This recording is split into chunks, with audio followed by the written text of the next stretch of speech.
Exciting weekend. Not only do we have sports, but we also have the Jozi Book Fair. Now, could you kindly just tell us what inspired you to start the book fair? You know, Kanye College has been going on for almost 30 years, and 5 years ago we started the Jozi Book Fair. We work on social justice, and what we've realized is you can't do social justice work in a country where 9 million people can't read and write. 7 million are young people who can't read and write, between 15 and 23.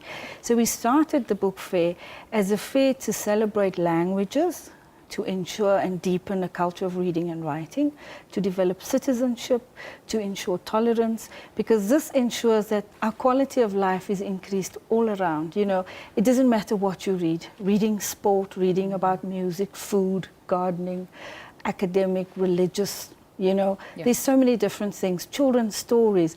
And I mean, we have 11 official languages, and these languages must be intellectual languages. Absolutely. They're not just a spoken word, you know. They must be languages where young people are writing, developing, where we are archiving our folk tales, because this is our memory, this is our culture, this is our diversity, and it's our strength, you know, not just in South Africa, but Southern Africa and Africa. So we have a lot of exchange programs. We're encouraging a lot of languages as well, in indigenous languages, because we think this is the way to go. It's not English plus, it's all these languages, because English is very dominant, but it is not the language that captures the culture, the lived experience, you know. And if we don't encourage people to write, we don't encourage children to write, what is going to happen to the literature and to our languages? Very good point there. I mean, just going back to the fair, who are some of the international authors that will be present at the Jozi Book Fair? Well, the guest of the book fair is Walter Begoya. He is an absolute, you know, encyclopedia.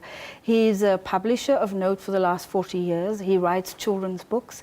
And he was also an activist in the liberation struggle for South Africa, because he was active in the Julius Nyerere government. Then we have Pili Dumir, who also writes for children. We've got writers from Sweden, from Finland. We have a Finnish book, a beautiful Finnish book that we've translated from Finnish into English, and it's being translated into 4 African languages, into the 4 major groups.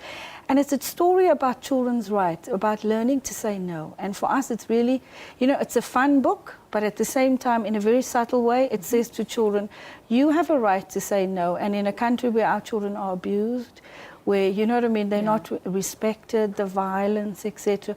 We think that it is through these kinds of little, you know, tales. It's a fairy tale, but it's a tale that a child goes away to say, you can say no. It doesn't matter who you look like, what you look like, you've got rights, say no. You have value. I think there's a place for that book, especially with the recent child killings that we've witnessed in Diepsloot. You know, I think there's a definite place for children to be educated and empowered about their right to say no. And just going back to the book fair again, I mean, I understand that this year's theme is reading to the word and the world, the role of libraries.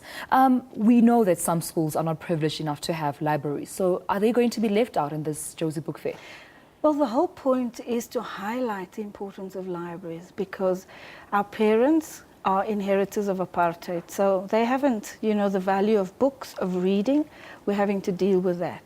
How do we get books to our children? Libraries. 10% of schools have books. Every school must have a library. Every community must have a library.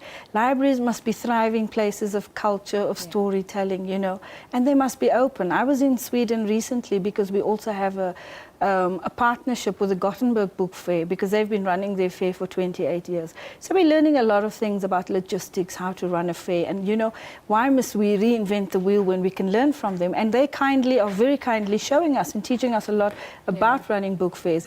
But what was interesting about is just how many librarians come, how many, you know, every school has a library, you know. And the best way, you know, to actually get, so we're trying to focus on libraries, focus on schools, getting them involved in the process, highlighting the importance. But the point I wanted to make to you about Sweden, it was Sunday, Saturday, 6 o'clock at night, it is full. The library is full. Wow. And the people, and I mean, we thought this was an art place, a cultural place. They said, no, this is just a public library. I mean, and this was like a thriving place. And I mean, our kids would thrive. The talent in this country, they would thrive. They would thrive on books. Incredible. Director of the Jozi Book Fair, Maria van Vandriel, thank you so much for being on AIM News and just educating us more on books. Thank you so much.